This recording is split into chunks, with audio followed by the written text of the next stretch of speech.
welcome to Getting Your Money's Worth, the show that focuses on value. I'm Judith West, and our guest today is Jimmy Adams, author of Waffle Street, The Confession and Rehabilitation of a Financier. This is interesting. Hi, thanks for being on the show. So let's go back before we go forward. You have an MBA? Yes. Right. And you became you started out in a hedge fund or an insurance company, then you went to a hedge fund. So you thought you were going to have a career on the way to being one of these rich hedge fund guys, right? Pretty much, yeah. Okay. And then you got the shock of your life because after having gone through several downsizings with your company and following the 08-09 debacle, you got called upstairs and summarily dismissed. Right. Despite the fact that you were doing good work. So they say. Right. And so you believe. Okay. As a matter of fact, you were so naive, you thought you were going upstairs to get a compliment. Little did you know. Yeah. Okay. So I brought us up to date there. You pick up from there. You looked for a job. What happened? Well, I did go to the State Employment Commission, and it turned out, as I discussed things with the head of the Employment Commission in North Carolina, he told me that the state coffers were dry. They were going to the government to Washington for more money. And I felt a little guilty because I'd been pretty well compensated. My wife had a good job as a nurse. We didn't have any kids at the time. And it just seemed wrong to get money from the state as a result of a recession that I, quite frankly, believe that my industry largely helped create. Right. Well, that's refreshing to hear from a finance. I feel like we should bring Ben Bernanke over here right now and put a mic under you. Okay, so you forgot that piece and you looked on your own. Yeah, I wanted to get a break from finance. You wanted another industry. Right, and I just needed to clear my head for a while. But hey, from industry to fast food, from finance to fast food, that's a big leap. It was. In fact, I first tried to get on with McDonald's, but despite 3 application attempts, they wouldn't hire you. No, they wouldn't hire me. Son of a gun, an MBA, and you couldn't get hired at McDonald's. Yeah, the irony was not lost on me. Right, okay. So McDonald's failed, and then what? And then I went to Waffle House, which is a chain of 24-hour that restaurant. That reminds me. So your book is Waffle Street. Right. That's where you get the name, Waffle Street. The original title is going to be from... You're talking about waffles, right? Plain old ordinary waffles? Exactly. Okay. All right, so continue, pick it up. Well, the original title was going to be Waffle Street, or From Wall Street to Waffle House. Waffle House is a fantastic chain of 24-hour diners that's prevalent throughout the southeastern U.S. And are those individual franchises? Some of the stores are franchised, some are corporate owned. I worked for a franchise at the time. Okay. So lucky for you, you passed the employment standard for Waffle House. And they hired you. Yeah. And they trained you? They trained me for 2 weeks during the daytime shift, and then they... How did your ego manage going from, Mr. Banker to Mr. Waiter? Well, it's funny because it certainly was tested over the next 6 months that I worked there. I would tell you that, quite frankly, ego was not the first issue for me. It was more confusion, was the emotion that dominated my thinking at the time, because nobody could explain to me what the true problem was in the market. Everyone had underestimated the severity of the downturn, and I just needed a break from it all to figure out how things work. That's how most of us feel these days, Jimmy.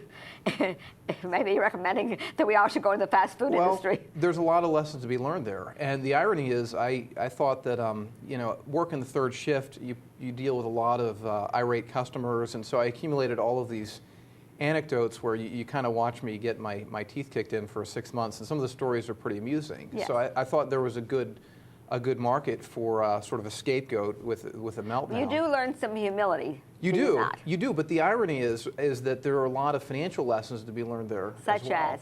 Well, for one thing, simple principle economics. There's no such thing as a free lunch, right? And so if you want to eat, you either have to cook your own food, or you have to create something of value for the cook, right? And then you can exchange, and that's what an economy is. Right. And so nobody understood this more profoundly than a lot of the guys that I worked with who'd spent 20 years in prison. And when they got released, they had this idea that they were going to do what it took, to figure out what the market was, what skills they needed to get to the jobs where they could create value for other people. And there was a lot of real contrition there, and a lot more contrition than I've seen in much of the financial community. Well, the market has a problem with creating value, because first off, many people think that the product they buy, what is the saying? You shouldn't buy. Someone shouldn't sell you anything that they wouldn't buy themselves. Right, exactly. I mean, waffles anybody would buy and eat. How about some of this paper that's floating around? That's exactly my point, Judith. It's the golden rule, right? Do unto others as you would have them done to you. Right? Exactly. That's actually how I introduced the book, was that my great-grandfather, it turns out, sold some South American debt back in the 20s before the Great Depression hit, and his clients ended up losing money. He was a bond salesman here in Manhattan. And so I felt like I followed unwittingly in the footsteps of my progenitor in terms of distributing securities that weren't in the best interests of our clients. And I didn't do that deliberately, but when you go back and you think philosophically, what was the purpose of all of these mortgage products? We didn't do right, the industry didn't do right by our investors, and we haven't done right by the people that we were lending money to. Do folks in your former industry, Mm-hmm. yeah, that take the same stock or the same one and sell high and sell low at the same time, do they have a conscience? Well, speaking personally, I've always had the blessing of working with good people. I've always worked with ethical people. So you've worked with ethical people, right? Yeah. I suppose, unfortunately, the small amount that are not ethical really brand the whole industry. I think part of the problems are ethical, but part of the problems are philosophical. We don't stop and think about what it is we should be doing with capital. How should we be investing a teacher's pension fund? What is the appropriate use of that? And I think the appropriate use is not to help middle America incur more debt. It's to help them, unless it's going to be to put them through medical school or nursing school or something more reproductive than buying a big house. Hopefully. All right, so let's go back to your story. So you worked in the Waffle House and you learned you stepped up the ladder, you learned everything. As a matter of fact, when you weren't busy, you had to clean the latrines. That's right. You did everything. That's right. And you survived. I did. On one occasion, in fact, there was a shortage of latrine brushes, and so I had to improvise by going out back, breaking off a branch from a tree outside the store and cleaning it that way. So, yeah, at that point, my ego was pretty much spent. So, I would say so, right? Yeah. Right. So how did your wife tolerate all this? Well, she's a saint. I would say so. I hope she's watching this. She was really wonderful. She had seen me sort of endure the emotional distress of watching the debacle unfold really for 2 years before I was let go. So I think she understood the need to clear my head. And she fortunately worked and made money. She did, and the book is dedicated to her. I'd like to point that out. Yeah, and I would say worthy.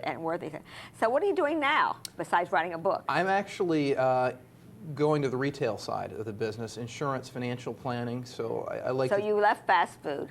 I did. How come you didn't buy one of these franchises yourself? Well, to be honest, I thought about maybe getting into that business, but what I've realized is I don't really have the disposition or temperament to do this long term. I think I need to be in the markets in some way, shape, or form, but it's a question of doing it in a way that's more beneficial for everyone. And so I like to think that instead of just helping to lend money, to middle America, now I'm helping them to sort of save money. Which middle America needs some credit right now. You could help for the right reasons. I think in particular to increase our skill sets. You can make a lot of money as a nurse anesthetist. So to the extent that we're lending to finance reproductive investment as opposed to just current consumption, that's worthwhile. The folks that came in to order their waffles from you were from all walks of life, and maybe not the typical walk of life that you were used to working with. But there are lessons to be learned, you said. What would you say was the best lesson you learned from working in? The best lesson beyond no free lunch? I think the value of character. I ended up lending money to one of my customers who had she had some personal issues, but she seemed to really appreciate the fact that I believed in her enough and I trusted her enough and I held her to a sense of sort of honor and integrity to repay loans. There was only we had a $5 credit facility so she could buy hash browns when she was short on cash. But I think that's the biggest issue is just character. And you found out that, is it called the common folk? have a lot of character in them? Well, I'll put it this way: character knows no class distinctions. That's a very good way to put it. So you wrote this book, and you say confession of a financier and rehabilitation. What was the rehabilitation? What was the therapy? I think the therapy was working with people that had a lot fewer opportunities in life than I did, and that taught me that the onus lies, if you're unemployed, the onus lies with you to figure out how to create value for other people, and to do that in a way that's consistent with the golden rule, and in a way that invests reproductively as opposed to just. We have a 9% unemployment rate right now. I mean, that's pretty close to 1 out of 10 Americans being unemployed. You suffered through it. You did. What do you, from your experience, what can folks do? Well, the first thing I'd say is marry right. Okay. Not just because my wife is a nurse, but because she's just been a stalwart supporter. Well, some folks that are employed can't take that option, Jimmy. That's true. But I think the principle of going to your family through hard times is absolutely correct. It's an absolute. Yeah, that's also part of the American way. It is. It is. Right. So it's having that support network of people you trust and love, and I think it's just keeping your chin up and be willing to adapt. I think that's probably a very good idea, and you certainly adapted. If I could survive at Waffle House in 6 months, I think most people be. But we have to give some compliments to Waffle House. I mean, folks that are willing to step back and build a career someplace else often do not get hired because the employer doesn't believe that they're going to stick around, or that they think it's like a wait station on the way to something else. Right. Yeah, it was great that way. I don't. What did McDonald say to you? Sorry, you're not qualified. They were just not great about returning my phone calls. Oh. But with Waffle House, it was like, are you going to be honest with us? Great. As long as you're honest with us, we'll be honest with you. And it was a great opportunity, not only for me to sort of segue into some other things later on, but for a lot of these guys that had spent time in prison to become more productive members of society, to get the education they needed. So it's kind of a rehabilitation of you and a rehabilitation of those around you. Exactly. Yeah. Well, it feels good to give back. It does. It really does. Okay. Well, I enjoyed your book and success in what you're doing here. And I don't know, there's not a Waffle House in my area, but you've really tempted me to travel down south. People read the book, they get hungry, and they eat the hash browns. They're fantastic. Oh, yeah, I wish I could, but waffles, I'm going to try. Thanks for being on the show. Thank you very much, Bye. Judith. Good luck to you. I'm Judith West. You are watching Getting Your Money's Worth. Our guest, Jimmy Adams, from Wall Street to Waffle House and back to finance. Thanks for watching.